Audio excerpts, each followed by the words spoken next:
अस्सलाम वालेकुम। प्रोग्राम कुतुब नुमा के साथ ताहिर अहमद भट्टी आपकी खिदमत में हाजिर है। पिछले कुतुब नुमा में मैंने नोट किया कि उसको जो देखने वाले थे उनकी तादाद का जो फिगर है वो व्यूज़ के खाने में वो सैकड़ों में आ गया हुआ था, बजाय हज़ार के, यानी के का जो 7,000 के लिए इस्तेमाल होता है उसकी बजाय वो सम 900 और इस तरह करके। तो चूँकि मुसलसल देखने में तो यही पता चल रहा था कि वो 1000, 1200, 1300 इस तरह चल रहा होता है। लेकिन अगर उस हज़ारिये से हट के वो सैकड़ों में आना शुरू हो गया तो अगर तो ये इत्तफाकिया है तो ठीक है, लेकिन अगर ये इंडिकेटर है कि किताब और किताब से वाबस्ता जो रीड आउट्स हैं उनकी ज़रूरत नहीं है, तो ये बहरहाल काबिल फ़िक्र बात है। मगर हम बहरहाल जो पेश करते रहेंगे, इंतखाब होगा, पेश करते रहेंगे, बात भी होती रहेगी। वजह यही है कि जो इस वक्त तक आपको एक मुस्तकिल किस्म की छाई हुई जहालत और उस जहालत ही में तड़का लगाते हुए करंट अफेयर्स, वो इसीलिए तो आपको दिखाई दे रहे हैं कि ना पढ़ने का रिवाज, ना लिखने का, और ना सुनने का, ना सुनाने का। तो जब फ़ज़ा ये बनती जाती है तो उसके बाद फिर एक मसखरापन तो पीछे बच जाता है, और वो शेख रशीद जैसी प्रेस कॉन्फ्रेंसें, लेकिन ठहराव के साथ और तमकनत के साथ और वक़ार और रख रखाव के साथ कुछ कहना, कुछ सुनना, कुछ गौर करना, वो रिवाज ख़त्म हो जाता है। आज हमने फिर डॉक्टर परवेज़ प्रवाजी का तबसरा, उन्होंने जीवन धारा, एक ऑटोबायोग्राफ़ी थी, खुद नविश्त सवाने उम्री, जो थी मशहूर सिविल सर्वेंट जनाब जीवन खान की खुद नविश्त जीवन धारा का दूसरा हिस्सा संगत पब्लिशर लाहौर की जानिब से 2010 में छपा है। पहले हिस्से के उन्वान के नीचे ज़ैली उन्वान था कीकर की छाँव, कमिश्नर हाउस तक, कीकर की छाँव से कमिश्नर हाउस तक। दूसरे हिस्से का ज़ैली उन्वान है कसर सुल्तानी के साए तले। पहले हिस्से का अख्ताम मुसन्निफ़ के कमिश्नर सरगोदा के मुक़्तदर ओहदे से पंजाब के नए नवीले चीफ मिनिस्टर का सेक्रेटरी मुकर्रर होने पर हुआ था। आप रातों रात धावा मारते हुए लाहौर पहुँचे थे कि नए चीफ मिनिस्टर का इस्तकबाल कर सकें। मार्शल लॉ की छतरी तले नई नई जमहूरियत कायम हुई थी, इसलिए इक़्तिदार का सरचश्मा गवर्नर हाउस था। नए चीफ मिनिस्टर के पास चंद कोड़ियों के सिवा कुछ नहीं था। जीवन धारा सफ़ा नंबर 8। नए चीफ मिनिस्टर का इस्तकबाल करने भी सिर्फ एक एडिशनल चीफ सेक्रेटरी आए थे। बंद लिफाफा की मानंद ज़िंदगी गुजरने लगी। सफ़ा नंबर 12। शायद जीवन खान ने अब्दुल कादिर हसन का वो कालम उस रोज़ तक ना पढ़ा हो जिसमें उन्होंने लिखा था कि गवर्नर जिलानी ने तमाम सहाफ़ियों को मदऊ करके नवाज शरीफ को वज़ीर आला बनाने के फ़ैसले का ऐलान किया था। जब ऐलान कर चुके तो लोगों से घुल मिल गए। नवाज शरीफ लोगों से मुबारकबादियाँ वसूल करने लगे। गवर्नर जिलानी ने यकायक खिदमत करने वाले एक बैरे के सर से पगड़ी उतारी और नवाज शरीफ के सर पर रख दी। गोया उन्हें बावर करवा दिया कि वजारत उलिया तुम्हें मैंने अता की है, मगर तुम्हारी हैसियत एक बैरे की सी होगी। मगर हालात बदले और मियाँ नवाज शरीफ के सर पर हुमा आ बैठा तो दफ्तर के रंग ढंग ही नहीं, मियाँ साहब के रंग ढंग भी बदल गए। अपने सरप्रस्त जनरल ज़ियाउल हक के ततब्बो में सरकारी खर्च पर अलल्ले तलल्ले होने लगे। सफ़ा 40। जनरल ज़ियाउल हक के chief of staff general Khalid Mahmood Arif ने भी ज़ियाउल हक के हमरा 10 साल में यही लिखा था कि सदर साहब ज़ाती और सरकारी अखराजात में कोई फ़र्क रवा नहीं रखते थे। सफ़ा 173। ये दोनों असहाब अमीरुल मोमिनीन बनने का ख्वाब देखा करते थे। दूसरों ने तो सुनी सुनाई लिखी होंगी, जीवन खान ने तो ज़ियाउल हक के जवाने साले सफ़ा नंबर 77 और सदर रफ़ीक तारड़ के लफ्ज़ों में नेकी के समंदर सफ़ा 352 पर और अमीरुल मोमिनीन बनने का ख्वाब देखने वाले नवाज शरीफ के हमरा पंजाब में भी काम किया है और मरकज़ में भी उनके तौर अतवार देखे हैं, इसलिए उनकी बात मुस्तनद है। नवाज शरीफ पंजाब में थे तो मुख्तार कुल बन बैठे थे, सफ़ा 45। मरकज़ में वज़ीर आज़म थे तो जहन में मुख्तार कुल बनने का सौदा था, सफ़ा 296। यही बात जीवन धारा की खूबी है और यही नुक्ता जीवन धारा का सबसे बड़ा सुकम है। इस खुदनविश्त में जीवन खान की मौजूदगी का एहसास कम तर है, दूसरों का तज़किरा और ज़िक्र अज़कार ज़्यादातर। कुछ सफ़रनामे हैं, कुछ इधर उधर की बातें। फसख़ निकाह का मामला भी एक से ज़्यादा बार मार्ज़ बयान में आया है। पहला यूँ कि हर रुकन असम्बली वादा करे कि अगर वो मियाँ नवाज शरीफ से बेवफाई करेगा तो उसका निकाह फसख़ हो जाएगा, सफ़ा नंबर 43। दूसरे यूँ कि ये ख़ुद उसकी ज़द में आते आते बचे। आप सेक्रेटरी दाखिला थे, उन दिनों मौलाना हक नवाज झंगवी नज़रबंद थे। एक दफ़ा 3 मुस्तनिद उलमा तशरीफ़ लाए, उनसे मुसलमानों के एक दूसरे को काफिर करार देने का गिला किया, आयात करीमा का हवाला दिया जिसमें मुसलमानों को झूठे खुदाओं को बुरा भला कहने से मना किया गया है ताकि वो बदले में सच्चे खुदा पर लान तान न करें। उलमाए कराम ने फरमाया, आप आलिम नहीं, इसलिए इन मसाइल में ना उलझें। हम अपनी शरीयत से खूब वाकिफ़ हैं और बिला जवाज़ कोई फतवा नहीं देते। हम जानते हैं कि आप मुसलमान आदमी हैं, वरना जिस बहस में आप उलझ रहे हैं इसकी मुनासबत से फसख़ निकाह का फतवा जारी हो सकता था, यानी उस इनके जीवन खान साहब के ख़िलाफ़। सफ़ा नंबर 75। जीवन खान ने खूब लिखा है कि गुफ्तगू का ये अंदाज़ हो तो कौन मुद्दई बने और किसे कोई गवाह करे। जीवन खान ने जीवन धारा के दूसरे हिस्से में भी अपनी इस महरूमी का जिक्र हसरत के साथ किया है कि उन्हें अपने बाज़ दूसरे साथियों की तरह बाहर के ममालिक में आला तालीम का मौका नहीं मिला, जैसे अक्सर ब्यूरोक्रेट्स को लिए होता है। सफ़ा नंबर 49। हम भी यही सोच रहे हैं कि अगर हमारे मोहतरम दोस्त को बाहर के आला तरक्की याफ्ता ममालिक में कुछ अरसा रहने और आला तालीम हासिल करने का मौका मिल जाता तो कम अज़ कम कोड़े खाने वालों की अजियत को नशर करने के लिए उनके मुंह के सामने लाउड स्पीकर रखने, यानी सफ़ा नंबर 66 पे है ये, जिनको कोड़े मारे जाते थे उनको उनके सामने लाउड स्पीकर के माइक्रोफोन भी रखे जाते थे ताकि उनकी फरियाद और चीखो पुकार पब्लिक तक ज़्यादा टेरर और खौफ का बायस बन सके पहुँचकर। और सरेआम फांसी देने वाले, यानी सफ़ा नंबर 67 पर, जैसे गैर इंसानी अफ़ाल उनके अहकाम उनके महकमा दाखिला के सेक्रेटरी होने के दौरान तो जारी ना होते, और अगर मार्शल लॉ के तहत जारी होना ही थे तो जीवन खान की अदम रजामंदी का ज़ोरदार नोट तो रिकॉर्ड पर होता, मगर जो कुछ किताब में लिखा है उससे तो उनकी रजामंदी का तासुर उभरता है। हमें उनसे मुकम्मल इत्तफ़ाक़ है कि फ़कीर की तबीयत तुरफ़ा तमाशा है। सफ़ा नंबर 352।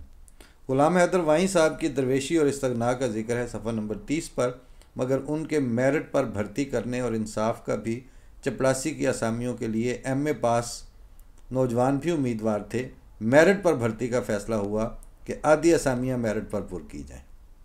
सफ़ा 174। इस इंसाफ और मेरिट परवरी पर फरिश्ते भी आशाश कर उठे होंगे। मरकज़ मैंने जाने से पहले सिंध का मज़ा चखा।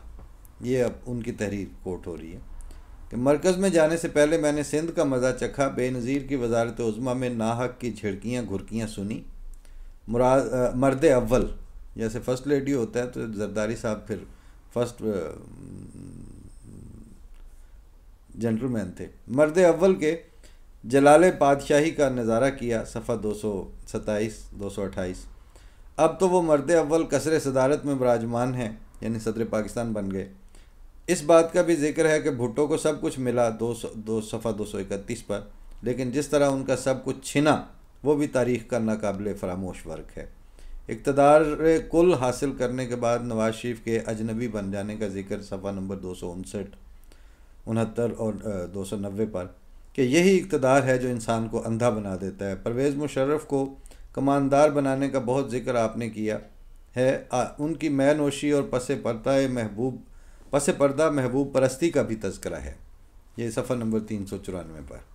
मगर नवाज शरीफ साहब की इस शोहरत का जिक्र तक नहीं किया कि वो पसे पर्दा क्या क्या परस्ती किया करते थे। स्टाफ कॉलेज के कमानदार थे तो इन्हें हैरत हुई कि 20 ग्रेड के अफसर कुरान करीम तक पढ़ना नहीं जानते।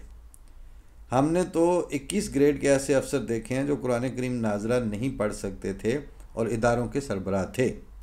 सदर के प्रिंसिपल सेक्रेटरी मुकर्रर हुए तो उन्हें रफ़ीक तारड़ के साथ रहने का मौका मिला। उनकी जितनी तारीफ़ हमने उनके यहाँ देखी है इतनी किसी जगह नहीं देखी। यानी जीवन खान साहब ने जिस हद तक मोतरफ़ थे और जितने उनकी तारीफ़ में रतबुल लिसान थे, उनकी नेकी, उनकी मुतबर्रक शक्ल और सूरत अपनी जगह, मगर चीफ़ जस्टिस सज्जाद अली शाह की बात का उनसे कोई जवाब नहीं हो सका कि रफ़ीक तारड़ साहब ने अदालत उज़्मा के जजों में इफ्तराक पैदा करने में जो घिनौना किरदार अदा किया था उसके एवज़ में वो मनसब सदारत पर फाइज किए गए थे। एक साबिक सेक्रेटरी कानून मियाँ मोहम्मद अरशद ने तो ख़ुद अपनी खुदनविश्त में ये तक लिख दिया है कि नवाज शरीफ को सुप्रीम कोर्ट पर हमला करने का मशवरा रफ़ीक तारड़ ने दिया था। मुबालगा ना मुगालता, सफ़ा नंबर 96। देख लें ये कुछ जो है ये वहाँ छपा हुआ मौजूद है। किताबें ये मुख्तलिफ बुक स्टोर्स पर अवेलेबल हैं। सिर्फ ये कि कौन पढ़े और कौन इन पे बात करे। हम भी आगे लिखते हैं परवाज़ साहब के, हम भी मुद्दतों झंग के ज़िला के बासी रहे, मगर ये मालूम करके अपने इस एज़ाज़ पर शर्म महसूस हो रही है कि जस्टिस मंजूर हुसैन सयाल झंग के थे। सफ़ा नंबर 128। जज साहब ने ज़ियाउल हक़ के रुसवाए ज़माना आर्डीनेंस 20 को जायज़ करार दिया था और दलील ये बांधी थी कि अरकान इस्लाम के ट्रेडमार्क हैं। गोया इस्लाम भी कोई जिनसे तिजारत है। इन्ना लिल्लाहि व इन्ना इलैहि राजिऊन। इनके अदालती तकवा का ये आलम था कि रिटायर होने यानी 24 मार्च 1996 के कई रोज़ बाद 14 अप्रैल 1996 को जस्टिस सज्जाद अली शाह के एक इख्तलाफी फ़ैसला पर तौसीकी दस्तखत सबत फरमा दिए थे। जज बोलता है, खुद नविश्त जस्टिस सजा अजमल मियाँ, सफ़ा नंबर 190। क्या जज साहब ने एदलू हुवा अकरबु लित्तक़वा का इरशाद कुरानी नहीं सुना था? ये लोग किस मुंह से आदल मुतलक के सामने जाएंगे? फैज़ साहब की बात क्या सच्ची बात है। बने हैं अहले हवस, मुद्दई भी मुनसिफ भी, किसे वकील करें किससे मुनसफ़ी चाहें। इस खुदनविश्त में FIA के अलफ लैलवी किरदारों का भी जिक्र है। सफ़ा नंबर 278। रफ़ीक तारड़ साहब के सदारत से एज़ाज़ के साथ रुखसत होने से इनकार का भी तज़किरा है। सफ़ा नंबर 330। NM ख़ान की मशरक़ी पाकिस्तान में नेक नामी भी सफ़ा नंबर 348 पर है। मसरूर हसन ख़ान का बुज़ुर्गों की इज़्ज़त करने का ज़िक्र भी सफ़ा नंबर 340 पर है। गरज़ ये खुदनविश्त दूसरों के अज़कार का पलंदा बनकर रह गई है। अपने दोस्त अली काज़म का ज़िक्र पढ़कर खुशी हुई। ये डॉक्टर परवाज़ी साहब के दोस्त हैं अली काज़म। कहते हैं, अपने दोस्त अली काज़म का ज़िक्र पढ़कर खुशी हुई। जिन दिनों वो गवर्नर पंजाब के सेक्रेटरी थे, हमारे दोस्त इम्तियाज़ जावेद हर मुलाकात पर यही कहते थे, हम लोग अली काज़म की गवर्नर हाउस से रिहाई की हर मुमकिन कोशिश कर रहे हैं, मगर कोई कोशिश बराबर नहीं हो रही। ये गवर्नर हाउस इसे ले बैठेगा। अली काज़म तो इसलिए भी ज़्यादा याद रहते हैं कि उनकी हमशीरा नगमाना अख्तर नगमा हमारे दौर की बेहतरीन मुकर्रर थी, और वो जो किताबों में बात करते में मुंह से फूल झड़ने का मुहावरा हमने पढ़ा था, अमलन हमने देखा कि नगमाना मरहुमा बात करती थी तो उसके मुंह से फूल झड़ते थे। नगमाना तो फिरदौस बरी में जा मुकीम हुई। अली काज़म खुदा जाने कहाँ है। सिविल सर्विस तो उसने सुना है रिटायरमेंट से कहीं पहले छोड़ दी थी। एक दो फाश गलतियाँ इस खुदनविश्त में हुई। हज़रत अली का कौल है, अरफ़त रब्बी बेफ़सख़िल अज़ाइम, यानी मैंने अरफ़्त रब्बी बेफ़सख़िल अज़ाइम, यानी मैंने अपने रब को अपने इरादों के टूटने से पहचाना। अब ये अरफ़त को मैंने अरफ़ तो पढ़ा है, इनमें से जो दुरुस्त हो वो अहले इल्म बता सकते हैं। असल तो यही है कि ऐन रे फे ते का लफ्ज़ है, अराब नहीं हैं हम, अहले क्या कहते हैं, सिक्का और इस्तनाद नहीं है अरबी में। तो इतना है कि कुछ लफ्ज़ जो हैं वो शऊर से ये कमांड आ रही है पढ़ते वक्त कि अरफ़ तो, यह जैसे फ़ुज़ तो बिरब्बिल काबा होता है, तो मैं उसको अरफ़ तो रब्बी बेफ़सख़िल अज़ाइम के तौर पर यूँ पढ़ रहा हूँ, लेकिन मन अरफ़ नफ्सहु फ़क़द अरफ़ रब्बहु के तहत ये है कि अरफ़त रब्बी, लिहाजा जो दुरुस्त है वो बाद में आप बेहतर समझते हैं और मुझे किसी कमेंट में बताने वाले सर आँखों पर बताएं, मैं अपनी वो दुरुस्ती कर लूँगा। और ये बोल के पढ़ने का एक मकसद ये भी होता है कि हमारी जहाँ हमारी अपनी कमज़ोरियाँ मौजूद हैं तो वो सुनने वालों में जिनका ज़रा कम मुताला और कम तलफ़ुज़ के साथ वास्ता पड़ता है तो उनको भी ये सहूलत हो कि वो भी लफ्ज़ों के तलफ़ुज़ के ऊपर गौर भी कर सकें और ये एक रिवाज भी बन सकें। तो हज़रत अली का एक तो ये कौल है कि मैंने अपने रब को अपने इरादों के टूटने से पहचाना, आपने इसका तर्जमा इरादे बदलने किया है जो सरीहन सुन्नतुल्लाह वलन तजिद लिसुन्नतिल्लाह तब्दीला और लुगत के भी ख़िलाफ़ है। सफ़ा 144 वलन तजिद लिसुन्नतिल्लाह तब्दीला। अब ये भी महल नज़र है कि क्योंकि कुरान शरीफ का आयत का टुकड़ा है वलन तजिद लिसुन्नतिल्लाह तब्दीला है या सुन्नतुल्लाह तब्दीला है, तो ये ज़ेर ज़बर भी अहले इल्म दुरुस्त फरमा सकते हैं क्योंकि यहाँ बगैर आराब के लिखी हुई है। इसी तरह इकबाल के फ़ारसी के एक शेर का आपने हवाला दिया है, वो भी ठीक नहीं है। सफ़ा 379 असल शेर है, गुमा मबर के बपाया रसीद कार मुगा हज़ार बादाए नाखुर्दा दर रगे ताक अस्त, दर रगे ताक अस्त। सफ़ा 409 पर तो आपने एक मिसरा नज़ीरी का और दूसरा हाफिज़ का मिला के एक शेर की सूरत में लिख दिया है, कसे के कुश्ता नशुद अज़ कबीला मा नीस्त नज़ीरी का मिसरा है और सब तस्त बर जरीदा आलम दवा में मा हाफिज़ का है। तो इसको इकट्ठा करके एम अहमद के बाब में भी आपसे तसामु हुआ है। एम अहमद का इंतकाल तो बेशक अमेरिका में हुआ मगर वो अमेरिका में सपुर्द खाक नहीं हुए, क्योंकि सफ़ा 378 पे लिखा है कि वो अमेरिका में सपुर्द खाक हुए। एम अहमद तो खामोश तबा थे और बकौल शख्स से, बकौल नहीं बल्कि बकौल शख्स से PR के फ़न से नाबलद थे।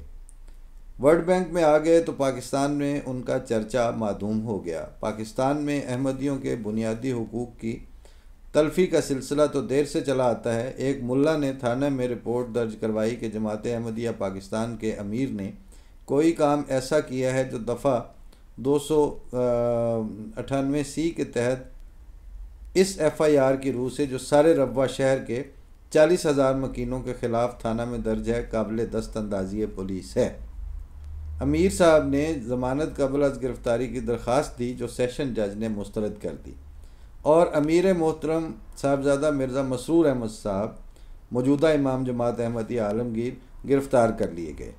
उन दिनों इत्तफ़ाक़ से पंजाब के IG पुलिस मेरी जान पहचान के आदमी थे। यूनिवर्सिटी की तालीम के दौरान हमारे जूनियर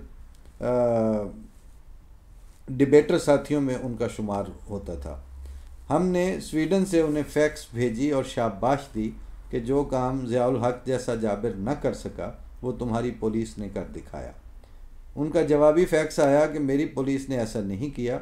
हमने तो अमीर साहब मोहतरम को यकीन दिलाया था कि हम इस FIR पर कोई कार्रवाई नहीं करेंगे, मगर वो ख़ुद ज़मानत के लिए अदालत में चले गए थे। अदालत ने ज़मानत न ली तो हम क्या कर सकते हैं। देखो मेरी पुलिस ने M अहमद मरहूम के भतीजे के कातलों को किस तरह कैफरे किरदार तक पहुंचाया था। मैंने फिर जवाब में फैक्स दिया कि आपकी पुलिस रिपोर्ट दुरुस्त नहीं। M अहमद अल्लाह ताला के फ़ज़ल से ज़िंदा सलामत मौजूद हैं और जमात अहमदिया अमेरिका के अमीर के फ़राइज़ सर अंजाम दे रहे हैं। IG साहब का जवाब आया कि वो अपनी बेखबरी पर बहुत शर्मिंदा हैं। दरअसल मुद्दतों से पाकिस्तान में उनके बारे में ना कुछ कभी पढ़ा ना सुना, इसलिए ये गुस्ताखी हो गई। ये भी उसी PR की कमी का शाखसाना है कि जनाब जीवन खान साहब ने भी उन्हें अमेरिका में दफन कर दिया, हालांकि वो अपने वतन पाकिस्तान की मिट्टी में रब्वा में मदफून हैं। यहाँ तक डॉक्टर परवाज़ी साहब का मज़मून था। हक अदा करते हैं, छोटे छोटे जुमलों से अपनी तनकीद को और अपने तज्ज़िये को मुज़य्यन भी करते जाते हैं, और फिर वो इतनी रवानी है कि जैसे ग़ालिबन डॉक्टर दाऊद रहबर ने ही इनकी नस्र के ऊपर तबसरा करते हुए अपने ख़त में लिखा कि इनकी नस्र की लय तबले और मौसीकी वालों की ज़ुबान में दलत है, यानी वो बड़ी रवानी के साथ वो एक ख़ास उसलूब होता है तबले का, तो उतनी रवानी वो कहते हैं कि आपकी नस्र में पाई जाती है, बिल्कुल उसका तजर्बा होता है। और फिर बाज़ दफ़ा एक ही, यानी अब ये 2.5-3 सफ़े का मज़मून था, लेकिन इसमें इतने हक़ाइक़ और इतनी तारीख़ी हवाले और फिर बाज़ पासिंग रिमार्क्स के तौर पर फ़ैसला कुन तज्ज़िये और फ़ैसला कुन जुमले किसी, और ये इसमें मैंने देखा है कि तसामो जिससे भी हो, यानी गलती जिससे भी हो गई हो या मिस कोट जिसने भी किया हो, ये बंदा देख के या उसकी शख्सियत और कद नहीं देखते।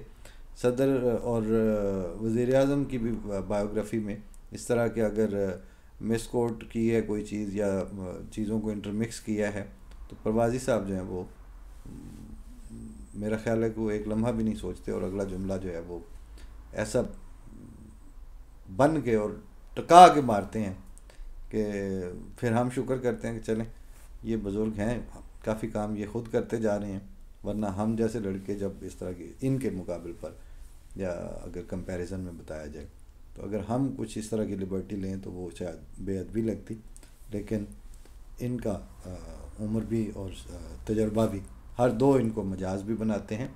और फिर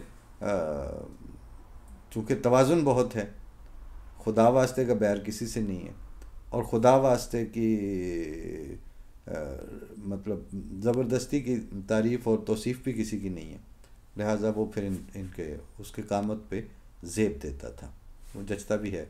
इंशाअल्लाह आइंदा फिर किसी उसमें नए इंतखाब के साथ हाज़िर खिदमत होंगे। फ़ी अमानिल्लाह। अस्सलामु अलैकुम वरहमतुल्लाह।